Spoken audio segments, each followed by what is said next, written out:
Bonjour, je m'appelle Mickaël Migenot, j'ai 38 ans. J'ai pratiqué le tennis de table pendant une quinzaine d'années, j'ai commencé à 6 ans. J'ai été plusieurs fois médaillé au championnat de France jeune et j'ai intégré le groupe France à 15 ans.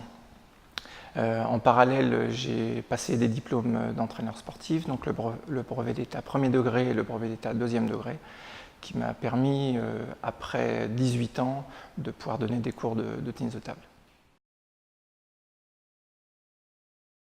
Alors, je n'ai pas véritablement choisi ce domaine, c'est, on va dire, par la force des choses. J'ai fait une rencontre sportive à l'âge de 20 ans qui m'a donné la possibilité d'intégrer le groupe AXA en tant que conseiller en gestion de patrimoine et pour m'occuper d'un portefeuille client. Voilà, donc je ne connaissais pas du tout le métier.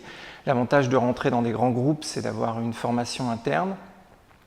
Et AXA, en tout cas, m'a donné confiance, et m'a fait confiance et m'a permis de pouvoir gérer commercialement des clients. J'ai donc fait ça pendant 3 ans. Je suis rentré ensuite chez CNP Assurance avec un portefeuille un peu plus étoffé, qu'on appelle haut de gamme, avec un potentiel patrimonial. Et donc je développais des offres d'épargne avec les clients. J'ai fait ça pendant 9 ans et j'ai eu l'opportunité de venir sur Paris en tant que chargé d'affaires dans un premier temps pour des mutuelles de la fonction publique, donc c'est du collectif. Et il y a quelques mois, j'ai également eu l'opportunité d'être inspecteur commercial pour les institutions de prévoyance. J'ai envie de dire oui, elles m'ont servi dès le début, notamment sur le goût du challenge, puisque j'ai toujours eu un esprit compétiteur. Donc dans des métiers à connotation commerciale, on se rend compte qu'on a des objectifs.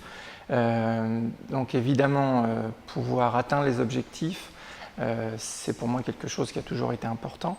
Et au-delà de ça, c'est la préparation à l'objectif. C'est-à-dire qu'un sportif de haut niveau a su construire sa préparation pour atteindre cet objectif en sous-groupe ou en sous-objectif.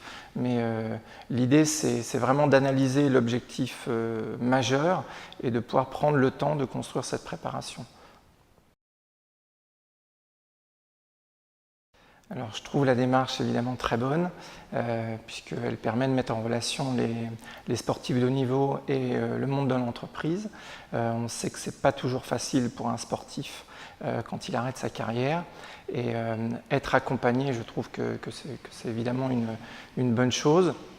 Les entreprises sont en train de se rendre compte de plus en plus qu'elles ont besoin des qualités des sportifs de haut niveau, ne serait-ce que dans le tempérament et encore une fois l'atteinte d'objectifs, le fait de se remettre en question aussi, tout ce qui est lié à l'échec et de pouvoir continuer à avancer.